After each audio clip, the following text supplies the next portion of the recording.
You know, if you tip, you're likely to get your food faster. No tip, you might not get your food. It might be cold.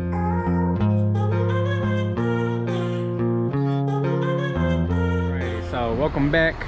Today we're gonna be doing something a little differently. We're gonna be confronting a no-tip customer. We're gonna ask them, hey, why did you put no tip on here? Why did you not put the recommended tip? And what was your reasoning for that? So we're gonna have some fun with this one. I do not accept no tip orders, but today I did. We got an order going, what, like a mile away, but I don't give a damn, ain't no tip. I wanna see what's going on.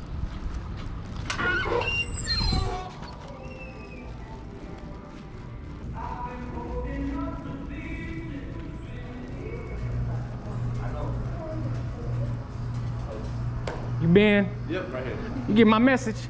I did not. Hey man, why ain't no tip on this? It was at this moment that he knew.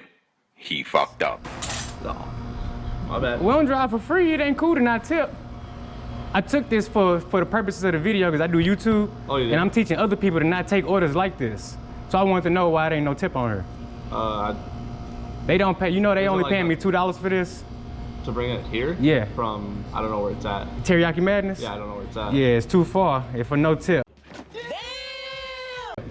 From here? Yeah, so I'm like 0.2 miles away. Stop it. Yeah, it's not good to not tip. I'm letting you know for the, you know, I'm help educating new drivers to not take orders like this. And maybe, you know, like, I don't know if you usually get your food this fast, but the only reason I took this is because they stacked it with somebody. I got you, but I'm just letting you know, trying to inform the customers and the drivers so it works better on both sides. You know, if you tip, you're likely to get your food faster.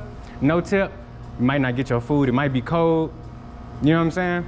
So just so you know for future reference. I helped you out this time, but next time you might not get a driver who take a no tip order. You have a good one. Yeah, you too. Oh, wait, I gotta take a picture of it.